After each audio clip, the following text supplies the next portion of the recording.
Bismillahirrahmanirrahim. Assalamualaikum warahmatullahi wabarakatuh. Waalaikumsalam Waalaikumsalam warahmatullahi warahmatullahi wabarakatuh. wabarakatuh. Alhamdulillahirabbil alamin. Assalatu wassalamu ala asyrafil anbiya'i wal mursalin wa ala alihi wa ashabihi ajma'in. Rabbi shrah li sadri wa yassir li amri wahlul 'uqdatam min lisani yafqahu qawli. Raditu billahi robba wa bil islami dina wa bi Muhammadir rasula wa ba'du. Yang saya muliakan Bapak Ustadz Sukardi yang selalu memantau perjalanan ini sebagai penggerak ya dalam kajian pagi setiap pagi seperti ini.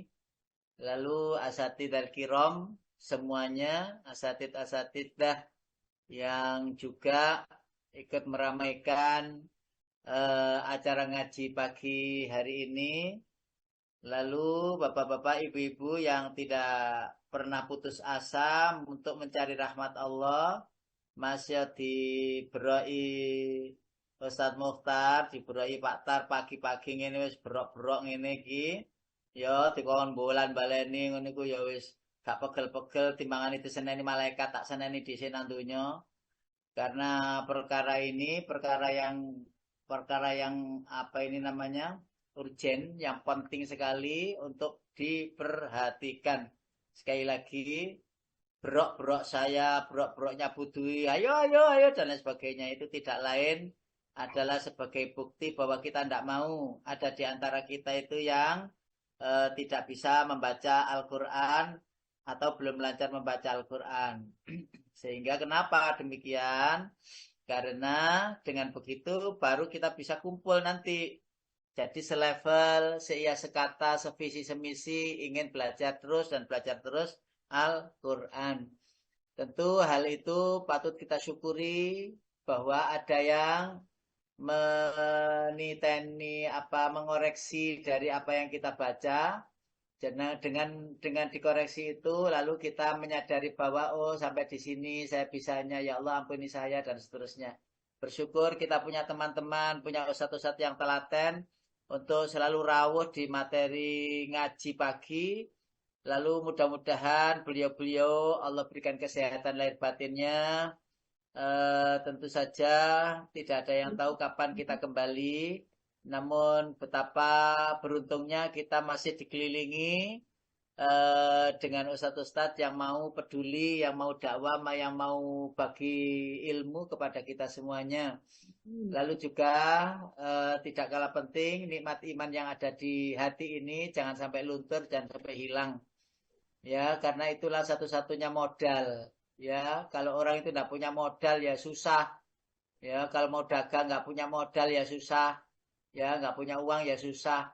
Modal itu bisa jadi uang, bisa jadi skill, kemampuan, ya, kepandaian ya. Jadi kalau ada modal itu justru modal itulah yang akan membuat diri kita itu ada dan bisa berkarya. Dan pasti orang senang. Juga modal ketika menghadap Allah, modalnya adalah iman. Jika tidak iman itu amal sebaik apapun, maka tetap tidak diterima. Karena modalnya harus iman dulu. Nah, baru wa amilus solihat. Ya, kalau sebaik-baik banyak orang yang mengatakan bahwa yang penting baik pada orang itu boleh terserah. Tetapi baik kebaikan itu modalnya itu adalah iman. Kalau iman itu baik, iman itu ada, maka seorang itu amalnya besar kecil semuanya diterima oleh Allah. Lah, iman yang ada ini harap kita jaga baik-baik dengan banyak atau kumpul-kumpul orang yang solih. Ya, paling mudah itu kumpul orang yang solih. Paling tidak ketularan kebaikan yang dilakukannya, walaupun ilmunya belum kita dapati. Tetapi ketika kita kumpul dengan orang-orang solih, orang-orang baik, ya insya Allah nanti nular kebaikannya dan akan menjadi terbawa oleh keadaan kita menjadi baik. Salawat dan salam semoga tercurah kepada junjungan kita Rasulullah, ya, makhluk terbaik yang Allah ciptakan untuk menjadi nabi kita, menjadi rasul kita, menjadi uswah kita, menjadi qudwah kita sampai akhir zaman. Dan tidak akan lekang dan terus akan digali dan digali akhlakul karimahnya, kebiasaan hariannya, sejarah mulai awal sampai akhir kehidupannya, dan seterusnya sampai kepada nanti kita gadang-gadang, kita tunggu-tunggu syafaatnya di hari akhirat nanti. Tentu saja hal itu kita mohon kepada Allah, dan sebagai bukti kita sudah sering mengatakan, mendoakan Allahumma fasalli wa sallim wa barik ala Muhammad wa ala ali Muhammad. Tentu hal itu penting bagi kita sebagai bentuk bahwa kita cinta kepada beliau. Dan tidak hilang cinta kita, dan tidak akan pernah hilang cinta kita. Bapak Ibu yang dirahmati Allah, pagi ini saya memberikan topik. Yang topik ini sebenarnya lama sudah saya sampaikan, tapi saya ulang di model lain. Ya, ayo buka ini dulu. Saya bukakan ini dulu. Saya bukakan ini dulu untuk kita ketahui. Baik, Bapak Ibu yang dirahmati Allah, ini sebagai pengantar tentang kesetiaan. Sebagai pengantar tentang kesetiaan. Ya, ini ada al-wala wal bara, atau kesetiaan atau loyalitas, ya. Nah, yang pertama Bapak Ibu, kita tampilkan di sini tentang loyalitas itu. Al-wala wal bara itu adalah di di Al-Qur'an surat Al-Ahzab Pak Qadar, surat nomor 33 nggih. Ayatnya ayat 23. Mboten atau apa Bang ya? Al-Ahzab 33 ayat 23. Minal mu'minina rijalun sadaqu ma'ahadullaha alaih faminhum man qadha nahbahu wa minhum man yantadhir wa ma baddalu tabdila. Monggo.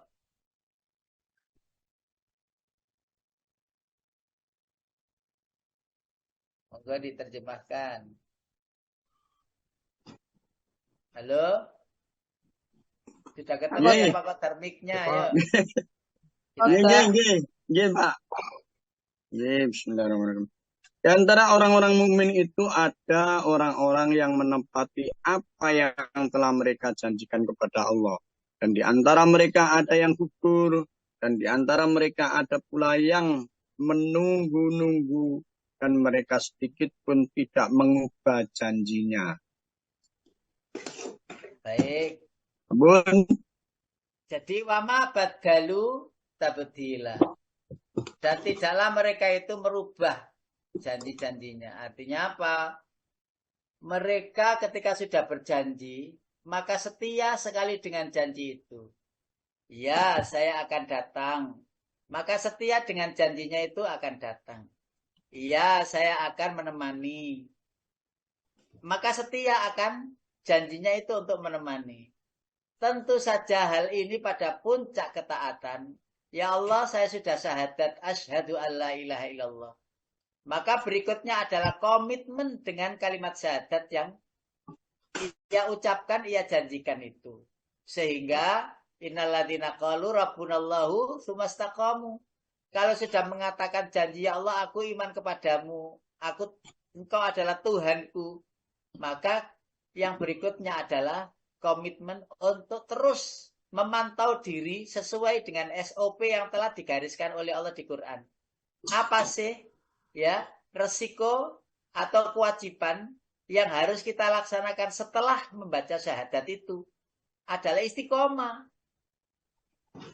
Istiqomah apa? Istiqomah menelaah ayat-ayat Allah, lalu setelah mengetahui isinya, lalu berdoa kepada Allah, ya Allah bantulah saya untuk melaksanakan segala perintahmu. Karena tanpa bantuannya pun juga kita tidak bisa istiqomah. dan berusaha terus tidak menyakiti Allah, apalagi dengan berbuat syirik yang dosa besar itu.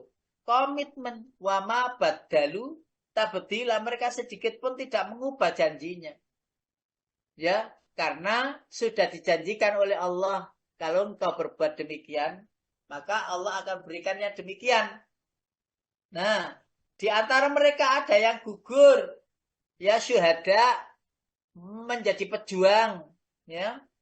Dan di antara mereka pula ada yang menunggu-nunggu kapan saya bisa berjumpa dengan Allah, kapan saya jadi syahid, kapan saya mendapati karunia keimanan, kapan saya istiqomah, kapan saya husnul khotimah dan seterusnya. Jadi panjenengan kita semua, saya ini termasuk juga di antaranya yang menunggu-nunggu. Panjenengan menunggu sesuatu yang tidak jelas, ya, tidak jelasnya itu harinya kapan, di mana dan lain sebagainya, untuk menikmati indahnya syahid. Nah, kemarin sudah dibahas tentang syahid-syahid itu, macam-macam syahid dan lain sebagainya. Lalu yang kedua Pak Qadar, ada di surat An-Nahl ayat 95. Surat An-Nahl ayat 95. Surat An-Nahl ini surat yang ke-16 ya. وَلَا تَشْتَرُوا بِعَهْدِ اللَّهِ ثَمَنًا قَلِيلًا إِنَّمَا عِندَ اللَّهِ هُوَ خَيْرٌ لَكُمْ إِن كُنتُمْ تَعْلَمُونَ. Ya, Ustaz. Dan janganlah kamu jual perjanjian dengan Allah dengan harga murah, karena sesungguhnya apa yang ada di sisi Allah lebih baik bagimu jika kamu mengetahui. Bapak Ibu yang dirahmati Allah, ayat ini pun juga menegaskan larangan tentang membatalkan janji. Sudah ditunggu-tunggu janjinya ini. Maaf ya, saya nggak bisa hadir ya. Betapa kecewanya orang itu. Untung ngaji di Asyifa di sini. Dia nggak kecewa. Wong segala apa yang ada itu memang tertulis. Tetapi bagi yang menggagalkan itu ya, wah, gampang sekali dan itu ngapunten. Berulang-ulang. Nah, jadi menyatakan bahwa perbuatan itu sama hal-halnya dengan menukarkan perjanjian. Jadi artinya apa? Kalau perjanjian kita sudah dengan Allah, ya Allah aku syahadat engkau adalah Tuhanku, maka dilarang menoleh ke yang lain. Sehingga yang lain itu menjadi Tuhan tak terasa. Lalu Allah itu disepelekan, diduakan. Ya, hanya gara-gara anaknya dia meninggalkan Allah Tuhannya sholat. Hanya gara-garanya cucunya dia tidak sempat ngaji untuk memperbaiki diri untuk kembali kepada Allah. Hanya gara-gara harta. Lalu dengan harta itu ia menggenggam. Tidak membuka tangan untuk saling berbagi tetangganya, saudaranya dan sebagainya. Dia ada komit. Ada perjanjian secara tidak langsung yang itu ada di dalam kalimat tauhid la ilaha illallah.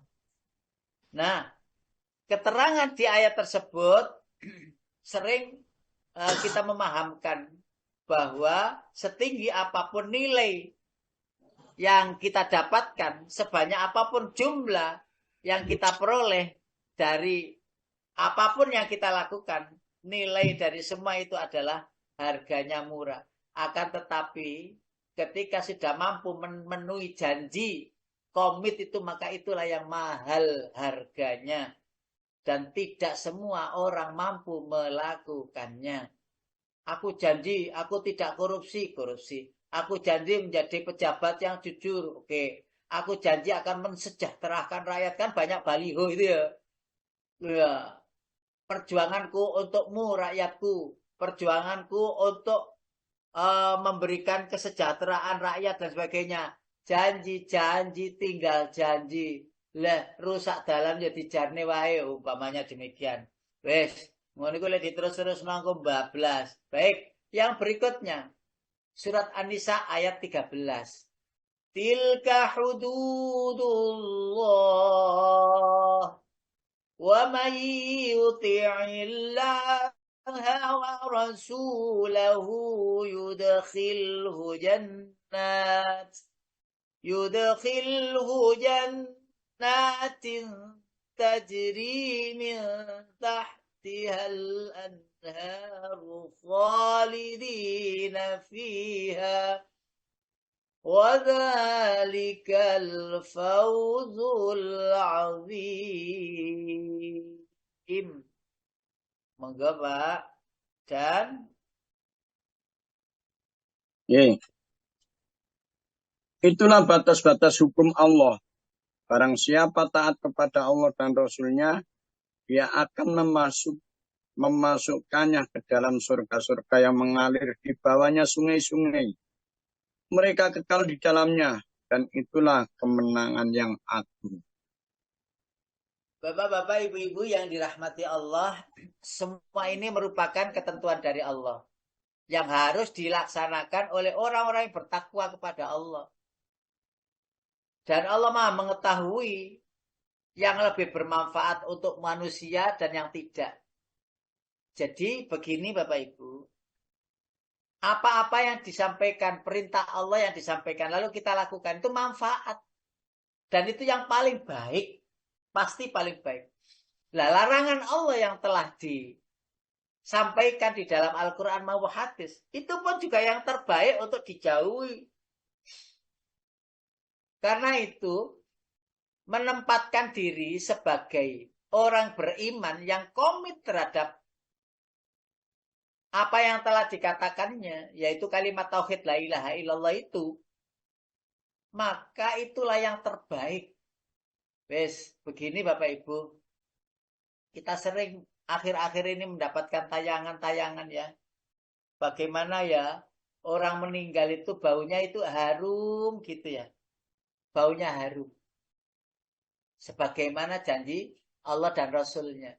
Innaka la tukhliful mi'ad. Allah tidak pernah mengingkari janji. Lalu ada orang kafir yang tidak jauh dari situ. Itu baru beberapa jam saja. Itu baunya sudah nggak enak. Baunya sudah busuk. Coba yang satu harum, yang ada sebuah. Bukankah itu sebuah tontonan live, ya, langsung dari Allah ditunjukkan. Ini loh, wahai makhlukku, orang yang dicintai Allah yang jalan syahid yang ditempuh, begini keadaannya. Tersenyum, bisa melihat surganya ketika mau meninggal dunia. Melihat cahaya-cahaya yang indah. Yang itu sehingga tidak terasa ketika roh diambil. Sedangkan yang satu lagi menderita, ya, teriak-teriak, lalu meninggal juga. Padahal sudah di freezer, masukkan kulkas pendingin yang di bawah 0 derajat, ya, untuk pendingin, tetap saja pendingin itu berbau. Tidak bisa. Untuk menghindari bau, bagi orang seperti hidupnya itu penuh dengan bau. Kemusyrikan, kemunafikan, kefasikan, kedzaliman, kekafirannya dibangga-banggakan. Nah, padahal Allah sudah uraikan, uraian demi uraian yang gampang dibaca. Gampang dipelajari, yaitu Al-Quran. Nah, hal seperti itu tidak segera ia ambil, ya. Padahal komit kita sudah mulai di alam ruh, yang itu kemarin bincang-bincang dengan Ustadz Sukadi ya, bincang-bincang tentang ruh ini dan sebagainya, ya, tentang bagaimana ruhnya malaikat itu, apakah ruhnya sama dengan manusia, jin itu gimana, ruh binatang itu gimana, ruh, ya, walaupun demikian, terus bagaimana kita harus menelaahnya. Walaupun roh itu urusan Allah, tetapi wa ma utitu minal ilmi illa qalila. Jadi perbincangan-perbincangan itu membuat kita nyemangati diri. Ya, jadi ada apa kepikiran gitu ya. Jadi manusia itu kan senangnya itu penasaran. Ya, penasaran apa ya? Ruhnya manusia itu apa sama dengan ruhnya kucing, ayam ngono ya. Wallahu a'lam. Hanya Allah yang tahu perkara roh. Roh kita sendiri sampai sekarang ini kita nggak tahu wujudnya. Roh kita itu nggak tahu wujudnya itu bagaimana, modelnya di mana, terus berada di mana. Dan nanti kalau ada meninggal itu diambil rohnya, itu diambil itu bagaimana modelannya. Nah, wallahu a'lam. Nah, yang jelas roh itu abadi. Walaupun keabadiannya adalah tidak seperti abadinya Allah yang huwal awalu wal akhir. Jadi karena roh itu juga diciptakan Allah.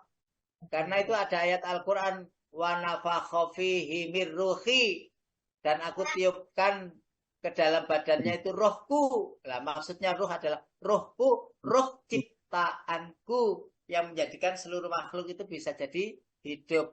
Wallahu alam. Lalu Bapak Ibu yang dirahmati Allah, ketika ayat ini diketengahkan, maka ada komitmen besar. Orang yang memiliki komitmen akan mendapatkan kemenangan.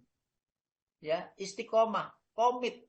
Nah, yang berikutnya Bapak Ibu yang dirahmati Allah, terdapat dalam surat An-Nisa ayat 59. Surat nomor 4 ayat 59. Ya ayyuhalladzina amanu athi'ullaha wa athi'ur rasul wa ulil amri minkum. فإن تنازعتم في شيء فردوه إلى الله والرسول إن كنتم تؤمنون بالله واليوم الآخر ذلك خير وأحسن تأويلا. Yes. Silakan. Wahai orang-orang yang beriman, taatilah Allah dan taatilah Rasul Muhammad dan ulil amri, pemegang kekuasaan di antara kamu. Kemudian jika kamu berbeda pendapat tentang sesuatu, maka kembalikanlah kepada Allah, yakni Al-Quran dan Rasul sunnahnya. Jika kamu beriman kepada Allah dan hari kemudian, yang demikian itu lebih utama bagimu dan lebih baik akibatnya. Nah, Bapak Ibu yang dirahmati Allah, hai orang-orang yang beriman, taatlah pada Allah dan Rasulnya dan ulil amri minkum. Bapak Ibu yang dirahmati Allah, yang lucu itu begini, yang aneh itu begini. Orang itu kalau janji itu gampang, memenuhinya sulit, bahkan lupa dengan ia janjikan. Anehnya yang dijanjikan itu ingat terus, sehingga nagih-nagih. Wes ngene, jenengan janji karo putune, wes engko tak tukone es krim, yo menengo, aja nangis. Engko tak tukone es krim, wes menang, akhirnya menang. Wah, wes. Yang kong jarene tuku es krim, yo sik, yang kong tak bersih-bersih dulu, sik yo tak siram-siram sik yo enten ana kono. Gitu tuh yang kongnya lupa lagi. Sampai 1 jam 2 jam yang kong katanya beli es krim, ditagih meneh. Anehnya kita yang dijanji, yang janji itu lupa lu, iya ya. Sampai anak itu ngantuk tidur. Lah kita itu seneng. Wis turu wis. Janjinya tidak ditepati. Loh, dikira tidak ditagih oleh Allah. Ya ditagih loh panjenengan walaupun sama anak kecil loh. Walaupun kita itu sama anak kecil itu, ya benar harus dipenuhi toh. Walaupun janji kepada anak, lo dikira bebas janji itu. Lah Allah mengatakan innal ahda karena mas'ula kok. Wa aufu bil ahdi innal ahda karena mas'ula. Apalagi janji-janji kepada sesuatu, kepada seseorang, dan janji itu besar. Udah nanti kalau saya dipilih tak beri ini, tak beri itu. Kabeh dalan iki tak dandani kabeh wis dadi gak didandan-dandani. Allah akan menagih. Saya janji akan mendapati, akan bekerja dengan dan bla bla bla. Lalu apa yang dikatakan tidak dipenuhi, betapa berat memenuhi janji itu. Apalagi janji kepada Allah, janji kepada Rasulullah, dan mentaati ulil amri. Nah, ya. Dan jika ada perselisihan atau jika ada keputusan yang membuat itu ruwet ya, maka kembalikanlah kepada Allah dan Rasul-Nya. Wes Quran ngomong apa, hadisnya bicara gimana, itulah solusi terakhir. Seandainya Bapak Ibu tidak ada Al-Quran, tidak ada hadis, coba kita panduannya kemana? Akal pikiran. Lah akal pikiran yang dibungkus dengan nafsu. Oh bahaya itu, sedunia itu tidak ada yang sama dalam hal memutuskan. Untungnya kita punya Quran. Ruwet. Buka Al-Quran. Bagaimana Al-Quran menanggapi persoalan seperti ini dan seterusnya. Yang berikutnya nomor 5. Surat An-Nisa ayat 69. Surat An-Nisa ayat 69. وَمَنْ يُطِعِ اللَّهَ وَرَسُولَهُ وَمَنْ يُطِعِ اللَّهَ وَالرَّسُولَ فَأُولَئِكَ مَعَ الَّذِينَ أَنْعَمَ اللَّهُ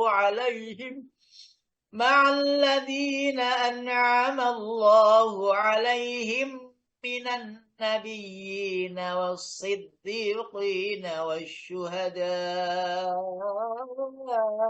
وَالصَّالِحِينَ وَحَسُنَ أُولَئِكَ رَفِيقًا. Ayo.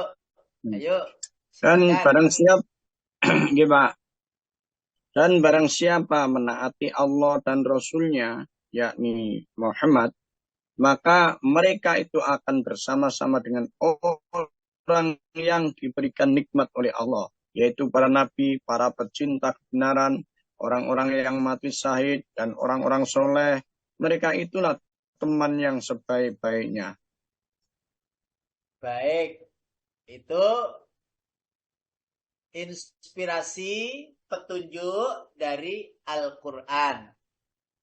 Sekarang itu tadi mukadimah. Sekarang inti materinya. Al-wala'u wal-bara'u. Al-wala' wal-bara'. Pertanyaannya kan begini. Mumpung panjenengan belum tanya sama saya.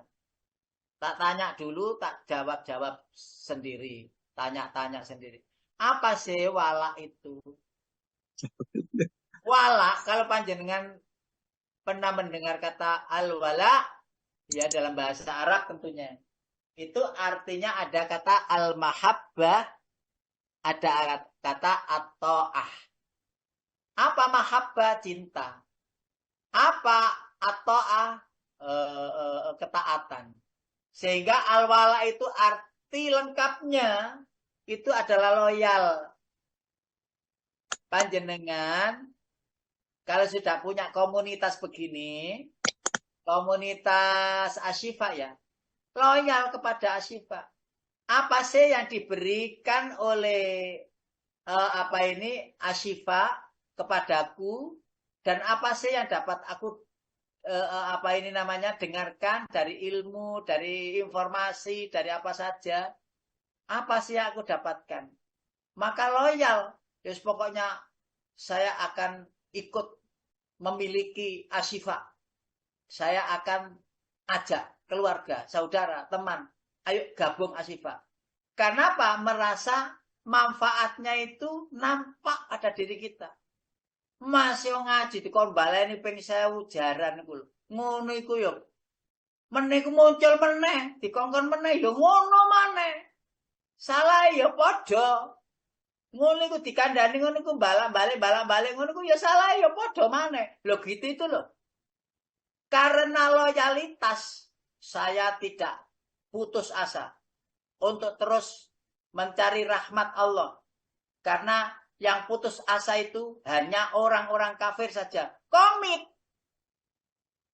Di situ ada juga cinta. Jadi artinya apa? Semua anggota yang kita miliki di Asyifa ini 100 berapa itu. Kita senengi semuanya.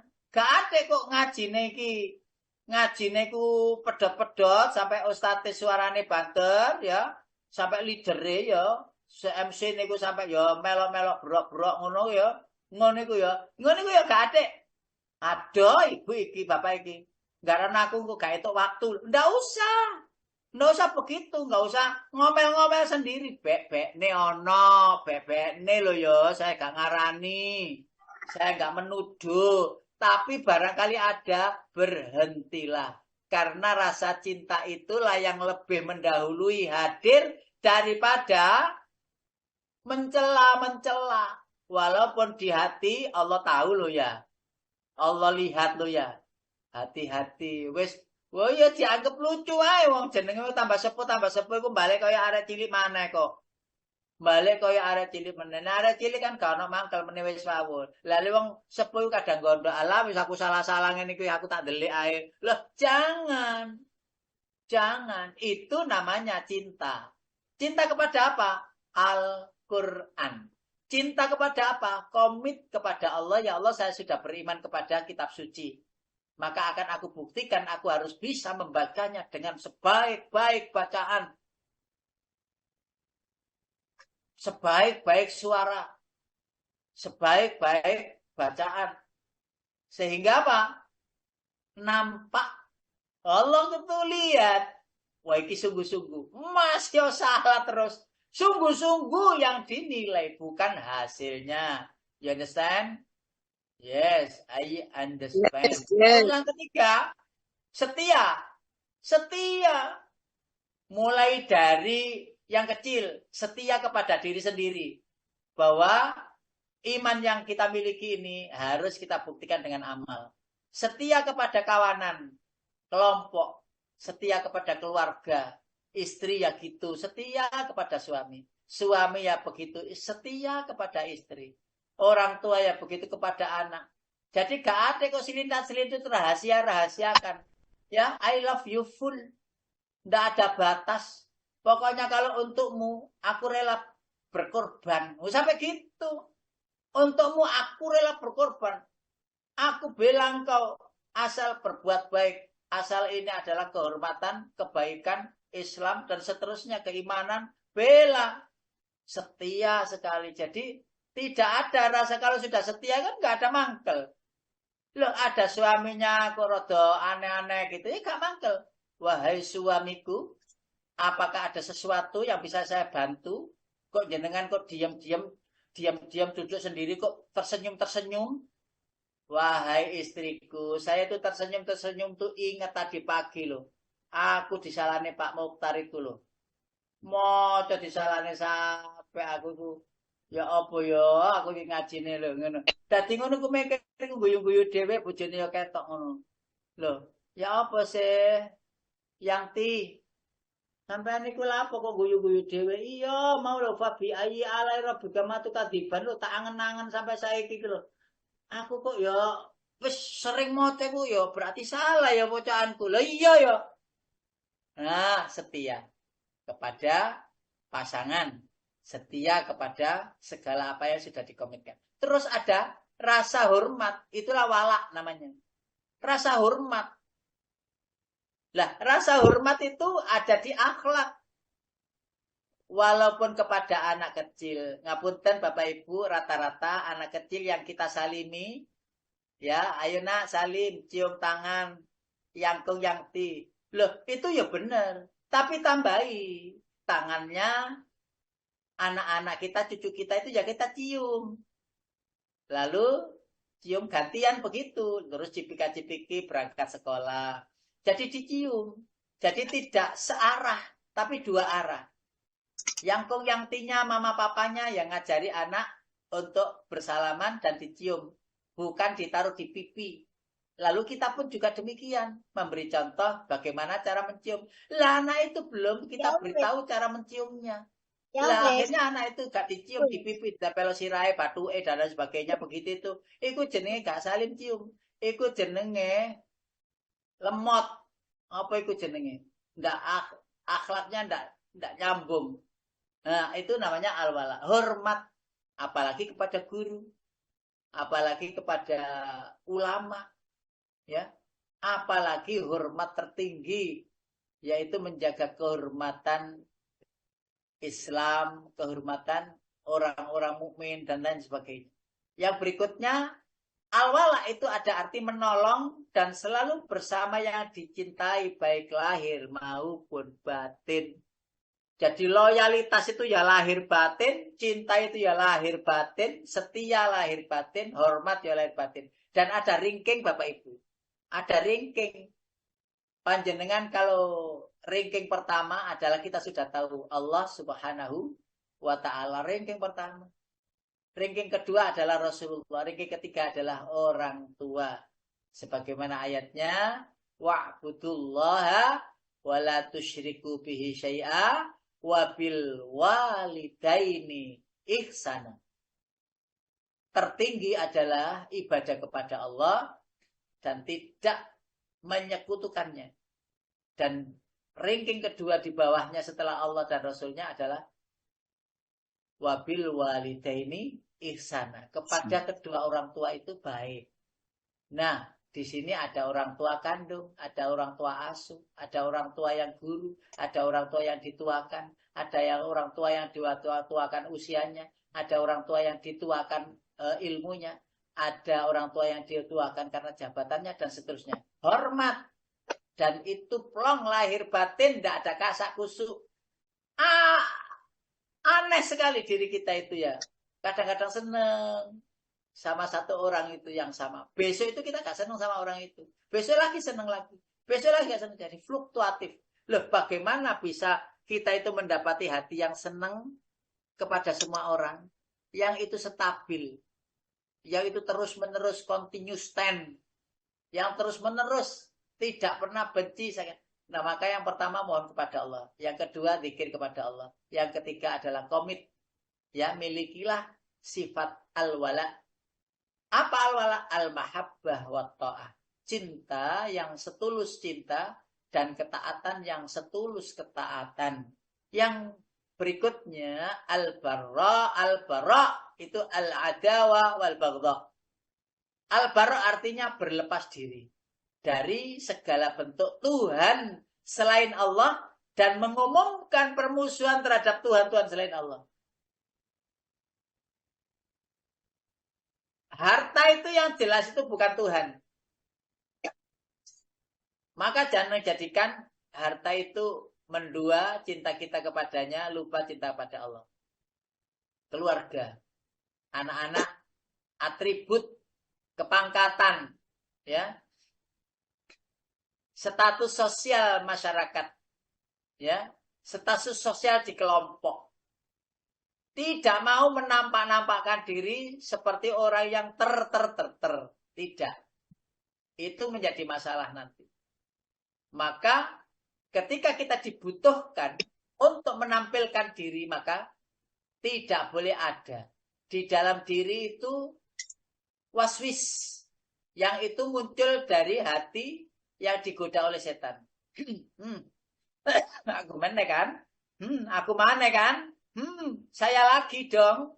Dan seterusnya. Enggak diucap. Tapi di dalam hati kalau ada suara-suara itu, maka istighfar kepada Allah. Astagfirullahaladzim.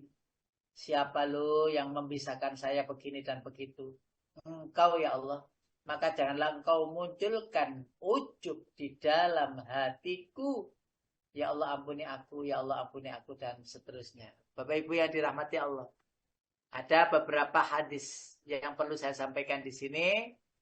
Sabda Rasulullah, iman itu ada 70 cabang. Yang penting dan yang utama adalah la ilaha illallah, yang tertinggi. Dan yang terendah adalah menyingkirkan duri dari jalan HR Muslim. Saya ulangi. Iman itu ada 70 cabang kata Rasulullah. Dan yang tertinggi itu adalah komit kita kepada Allah dengan mengucapkan la ilaha illallah. Tiada ilah, tiada Tuhan selain Allah. Dan itu kemarin di ngaji kita ini itu adalah password untuk masuk membuka pintu surga. Passwordnya adalah la ilaha illallah. Sabda Rasulullah yang berikutnya yang perlu kita sampaikan di sini adalah Allah berfirman, ini hadisnya hadis qudsi ya. Allah berfirman, wahai anak Adam, sesungguhnya bila engkau datang kepadaku dengan dosa sepenuh bumi, kemudian engkau bertemu denganku pada hari kiamat. Dengan tidak menyekutukan aku dengan sesuatu, niscaya aku akan berikan samudra ampunan untukmu. Selain berbuat syirik kepada Allah. Allah permudah ampunannya, sebagaimana hadis qudsi yang disampaikan Rasulullah ini. Riwayat Turmudi. Kalau dosanya itu dosa syirik, itu adalah masalah besar bagi Allah. Karena itu kita harus mengetahui sebenarnya. Mengetahui apa sih syirik itu. Apa sih di antara perbuatan-perbuatan yang masuk dikategorikan syirik. Dan itu sudah saya sampaikan. Kalau umpamanya jika diperlukan nanti kita ulang lagi. Wong pancene ngaji ku ya sok-sok lali. Begitu disampaikan, oh iya. Gue terus lali maneh. Wes kok disampaikan maneh, oh iya sih. Kok lali meneh. Wes ngono iku. Ora apa-apa tapi ngono iku. Ora apa-apa. Karena itu ayatnya berlaku watawasau bil haqi watawasau bisabrin. Nggak hilang ayat itu sampai sekarang. Masih diabadikan di Quran. Berarti masih ada yang berbuat demikian. Dan masih ada perintah untuk berbuat demikian. Allahu Akbar. Allah yang tahu. Bagaimana kita nanti sesudah ini. Kesudahannya Allah yang tahu. Yang berikutnya juga sabda Rasulullah. Allah berfirman begini. Ini hadis qudsi juga. Barang siapa menemuiku tidak menyekutukanku dengan sesuatu apapun, maka ia masuk surga. Jadi orang-orang yang beriman, ya, yang tidak menyekutukan Allah, berbuat syirik kepada Allah, dijamin oleh Allah masuk surga. Barang siapa menemuiku dan menyekutukanku dengan sesuatu, pasti ia masuk neraka. Pasti ia masuk neraka. Karena itu penting. Kalau kita meyakini pada Allah Tuhan, selain Allah tidak ada. Hanya Allah. Maka komit kita, perbuatan kita itu rigid. Mulai memilih pemimpin itu selektif. Mulai beribadah itu selektif. Ada contoh apa tidak. Mulai berbuat apa saja itu selektif. Kenapa kok harus selektif? Karena agama ini sudah sempurna. Tidak perlu harus ada renovasi. Tidak perlu ada tambahan-tambahan untuk menambah amal-amal ibadah yang tidak dituntunkan oleh Allah di dalam Al-Quran maupun hadis. Maka itu penting. Jangan sampai kita itu menyekutukannya. Loh ini ulama yang membantu ini baik. Kurang apa Rasulullah itu di atasnya ulama, di atas gurunya guru, bahkan Khotamul Anbiya wal Mursalin. Ya, Rasulullah mengatakan ABC, ya sudah. ABC itu sisanya. Nah, kalau ada orang lain yang tidak sama, maka kita sarankan sisanya dia sendiri yang akan menanggung akibat-akibatnya. Yang penting sudah kita sampaikan dan sarankan. Jadi penting kiranya. Karena itu sekarang itu kan banyak ar-rasi wal murtasi finnar. Bapak Ibu yang dirahmati Allah kan sering dengar kita. Penyuap dan disuap tempatnya di neraka. Tidak dosa. Penyuap dan disuap itu tidak dosa. Tapi masih neraka. Panjenengan tahu enggak bahwa penyuap dan disuap itu tidak dosa? Tidak ada hadisnya suap dan disuap penyuap. Hadisnya dosa tidak ada. Kalau dosa itu masih bisa minta ampun. Kalau dosa itu masih bisa taubat. Tapi di situ hadisnya ar-rasi wal murtasi finnar, langsung neraka, nggak pakai dosa gitu, nggak pakai. Lah gitu itu dibulet-bulet, wah ini enggak niatnya enggak, ini ucapan terima. Aduh kalau sudah gitu diolah-olah itu sudah lah, Allah itu yang maha tahu. Kalau itu dilakukan ya gitu, tak baleni meneh. Penyuap dan yang disuap itu sama-sama di neraka. Dan hadis itu tidak mengatakan penyuap dan disuap itu dosa, tidak ada. Tidak ada. Kalau disebut penyuap dan disuap itu terus umpamanya besok ya Allah ampuni saja, nggak ada itu dalilnya terus istighfar diampuni, enggak. Penyuap dan disuap finnar, langsung neraka. langsung neraka. Jadi tidak ada apa ini namanya maaf bagimu. Untuk apa disuap? Untuk sesuatu jangka panjang yang itu bisa mendulang sesuatu keduniawian yang luar biasa. Naudzubillah, summa naudzubillah. Mudah-mudahan paham ya ini ya. Masa Ustaz, penyuap itu gak dosa? Ini gak dosa memang. Gak dosa. Tapi langsung masuk neraka. Itu yang jelas. Baik, Bapak Ibu yang dirahmati Allah. Sampai di situ kajian pagi ini yang ringkas, padat. Mudah-mudahan panjenengan selalu dalam komitmen janji kepada Allah yang harus kita jaga sama-sama, bahwa tiada Tuhan selain Allah, dan itu harus tetap dipegang penuh, dan dengan itu kita punya modal untuk berjumpa dengan Allah di keabadian dalam keadaan menikmati indahnya keridhaannya, yaitu surga.